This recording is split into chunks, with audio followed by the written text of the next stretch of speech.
Good evening, I'm Tiro, and let's play Monster Lab. Alright, and here's our new creation, Bert. And I use floodlights for both the chest and head, which is why they have the little headlights there. And if you notice, the legs are made out of tentacles, but notice how mechanical and robot-y they are, because it's mechanical. And then we use glass and a saw blade for the arms. Alright, so how are you doing, Zig? I was just about to leave, but my transmitter doesn't have enough power to reach my home planet. Wonderful. I think most of my power core landed near that dark cave. Ooh. I'd ask you to find it for Spooky. me, but you've done too much. I shall bravely accomplish this task by marching into the cave alone. And you just received, I want to say, 10 points for merit, for actually trying to do something for yourself, Zig. So kind, so caring, so willing to put yourself in harm's way. I just take that back now. Alright, so let's go help out Zig explore this spooky cave. And that's not really a cave, but then again, Zig is not a native English speaker, and so I guess when he meant cave, he meant sea swamp floor. Whoa, what is that? And that is really disgusting. Please assist! Yes, I yes, underestimated yes. my enemy. And so here we have the Krake. It's a biological entity, and pretty disgusting. I only now realize that his right arm is a frog with a pouch. Before, I always thought of some type of weird alien baby with a giant head, or giant forehead. And so, Krake actually, for most players in the target demographic for Monster Lab, is kind of a trick boss, because his torso has regenerative capabilities. So every turn it heals up, as we shall see. There you go. And I would say younger players would just focus on killing monsters by just destroying the torso.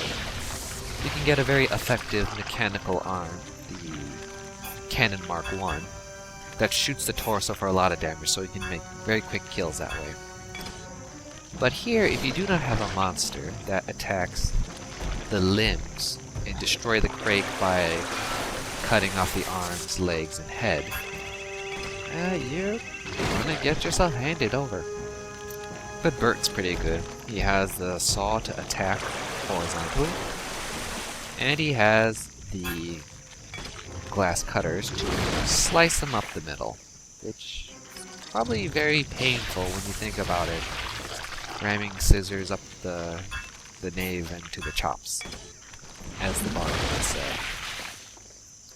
So adios, Krake, and good job, Bert.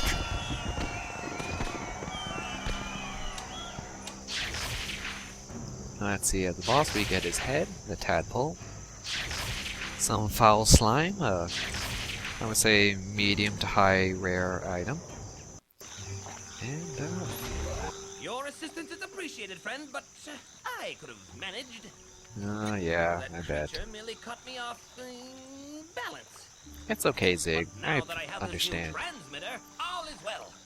I You're shall on an get unknown deducted planet, 50 and of your Earth years. Is that a long time? We'll be able to, get to know the place in all your spare time.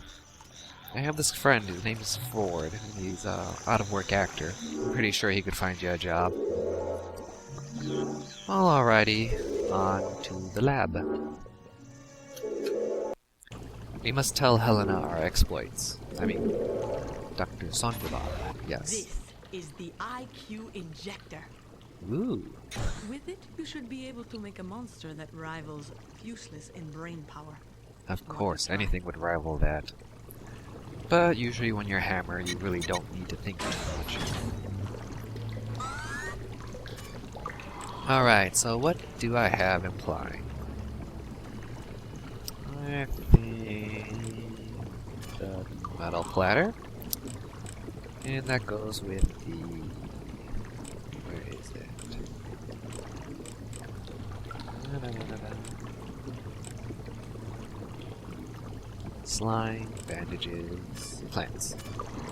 No. Wait. What am I looking up again? Plants. Plants have the high level and... There we go. Tentacle. Alright.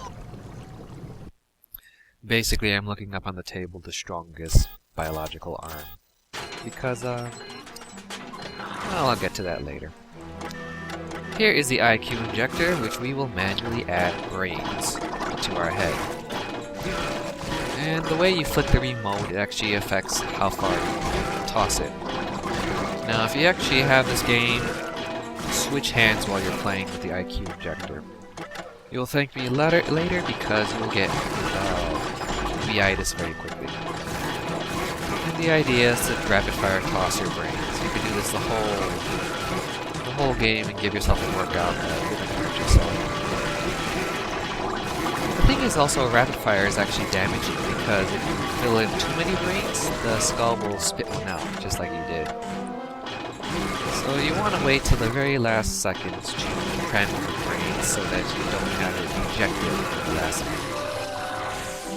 Because sometimes you can have 99% and at the last second he throws out the brain and you bump down to 92. Ah, here we go. Sleeping Zulu. With the grounding ability. And not too bad with a draw on the breath. Beautiful. This head seems to have a lot of smarts. Oh yes, just like you, Doctor. So, until next time, I'm Tiro, and have fun gaming. See ya!